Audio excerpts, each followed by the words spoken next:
The state takes the place of God. The socialist dictatorships are religions, and state slavery is a form of worship. Since the birth of totalitarianism in the 20th century, much has been written about this form of rule, and millions have read George Orwell's depiction of it in the classic novel 1984. But what is often overlooked is that totalitarianism is more than just a political system. It is a fanatical religion, and this religion is spreading across the globe with a ferocity not seen since the mid-20th century.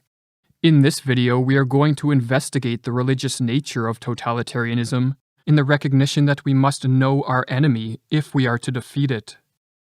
Shortly after fleeing Nazi Germany, the political scientist Waldemar Gurian wrote the following: "The totalitarian movements that have arisen after the First World War are basically religious movements. Their aim is not only to change political and social institutions, but also to remodel the nature of man and society." Totalitarianism shares many characteristics with organized religions. For example, Christianity and Islam are built on the belief of a future golden age that will be ushered in with the second coming of Christ. Totalitarian movements share a similar idea, but instead of a god or prophet that transforms the world, totalitarian movements are built on the belief that man can recreate the world, and a new golden age can be constructed under the direction of the all-powerful and all-controlling state. In consequence of the decline of Christianity, writes Carl Jung, the religious projections have largely fallen away from the divine figures and have necessarily settled in the human sphere. The modern, enlightened intellect cannot imagine anything greater than those tin gods with totalitarian pretensions who call themselves state. This belief that it is possible for a centralized, all-powerful state to radically change society for the better is why Hannah Arendt wrote that totalitarianism is not a government in any traditional sense, but a movement. In the totalitarian movements of the past, this golden age was envisioned to be one of racial purity, or a communist utopia of equality, efficiency, and prosperity for all. Today, this totalitarian golden age is one in which mankind exists in harmony with Mother Earth, or in its more extreme form, an age where man merges with machine and transcends biological limitations of disease and death. Needless to say, totalitarian utopias never come to fruition, for as Karl Popper warned, the attempt to make heaven on earth invariably produces hell. These utopian visions do, however, succeed in stimulating the religious enthusiasm of the masses, and totalitarians use these visions to convince the population that the utopian end justifies any and all means, be it mass surveillance, censorship, widespread oppression, mass imprisonment, or even the extermination of groups of people, or as Barry Goldwater explains, those who seek absolute power, even though they seek it to do what they regard as good, are simply demanding the right to enforce their own version of heaven on earth. And let me remind you, they are the very ones who always create the most hellish tyrannies.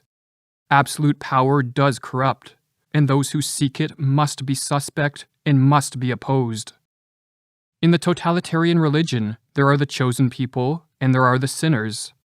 The chosen ones naively believe in the possibility of a paradisal future and the ability of the state to be the vehicle to effectuate this transformation. They are the pious who follow the state's commands with unquestioning obedience. The sinners are the non-believers.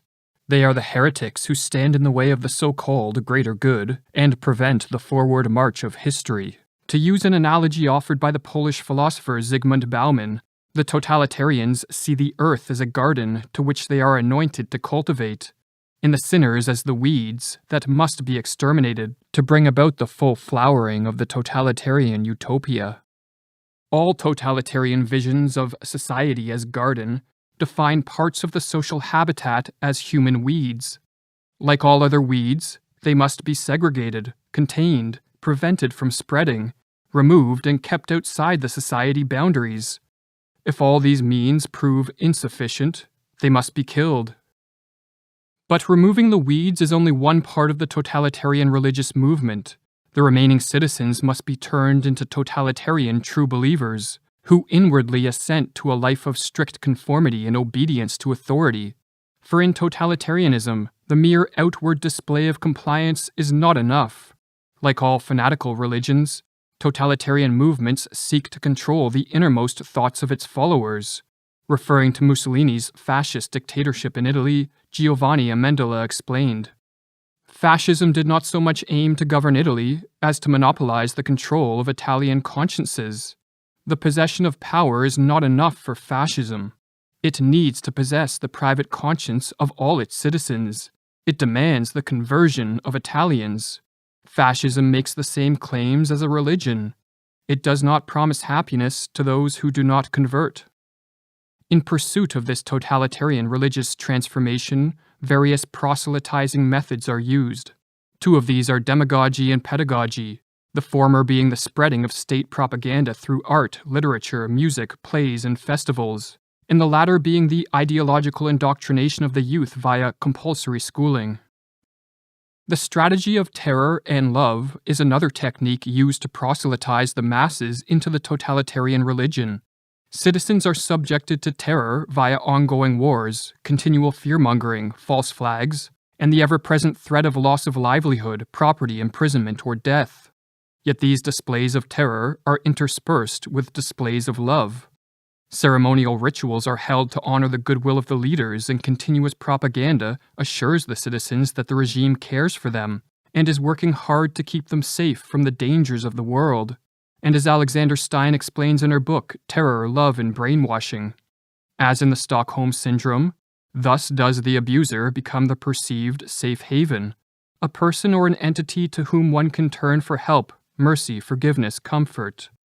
This alternation of terror and love triggers free-floating anxiety, confusion, and creates a trauma bond between the citizen and the state, a bond that lies at the basis of all cults. Stein explains further.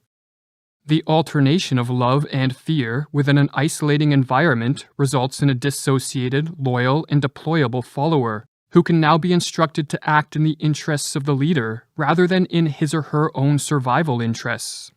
Processes of brainwashing rest on the creation of stress or threat with no escape, other than compliance to the apparent safe haven of the totalitarian regime and group. Persistent fear-mongering, in conjunction with promises that compliance to the regime will bring the citizens salvation, creates true believers who will do whatever the regime commands, even if these commands require them to disown friends and family, face economic ruin, spend time in prison, or even go to an early grave. As one example, Nikolai Valenchik, a man loyal to the Soviet regime, was forced to spend 17 years in the hard labor gulags for a crime he did not commit. Yet upon being released, he did not condemn the Stalinist regime. Instead, he stated, "We believed in the party, and we were not mistaken." Other reports tell of political officials and party followers who cried out, "Long live Stalin," as they were being taken out to be shot by the Soviet secret police. As further evidence for the mass religious conversion that takes place under totalitarianism, Hannah Arendt explained, "The amazing fact is that the totalitarian true believer is unlikely to waver in his loyalty when the monster begins to devour its own children, and not even if he becomes a victim of persecution himself, if he is framed and condemned, if he is purged from the party and sent to a forced labor or a concentration camp. On the contrary, to the wonder of the whole civilized world, he may even be willing to help in his own prosecution and frame his own death sentence, if only his status as a member of the movement is not touched." Totalitarianism is a religion that never achieves what it promises. It creates a hell on earth in which many are sacrificed to the god of the state, but none are delivered into the brave new world they were promised. The more power the state is granted, the more corrupt become the individuals who operate the state machinery, and the more the world descends into chaos. Totalitarianism must be avoided at all costs, but sadly this religion is seeing a modern-day revival. Politicians and others in positions of global power are vocal about their desire to remake, rebuild, or reset the world, and the masses are expected to obey and to love the new society that is being forced upon them. If obedience does not come voluntarily, then force is being used with an alarming frequency. "They want to be our shepherds, but that requires us to be sheep," warns Thomas Sowell. In these times of tyranny, we each face a choice. Accept the false gods of the state and allow the totalitarians to lead us into what Alexander Solzhenitsyn calls the the land of smothered opportunities, or resist. There is but one choice: to rise to the task of the age. In the mid-20th century, Carl Jung watched the religion of totalitarianism sweep across Europe, and his words serve as a call to action for all who see the perils we face. Where are the superior minds, capable of reflection, today? If they exist at all, nobody heeds them. Instead, there is a general running amok, a universal fatality against whose compelling sway the individual is powerless to defend himself. And yet this collective phenomenon is the fault of the individual as well, for nations are made up of individuals. Therefore, the individual must consider by what means he can counter the evil. What are some tactics we can use to counter this evil? We can stop allowing our children to be indoctrinated with totalitarian ideas. We can ostracize people who blindly obey the immoral commands of the state, for ostracism is one of the most powerful means of social influence. We can mock and ridicule the so-called priestly class of politicians and bureaucrats, and point out their hypocrisy and the absurdity of their propaganda and lies. We can create and support technology, art, memes, videos, books, merchandise, or music that informs, inspires, and spreads the message of freedom. Or we can help build and participate in the counter-economy, which consists of all voluntary exchange that is conducted outside the controlling eyes of the totalitarian state.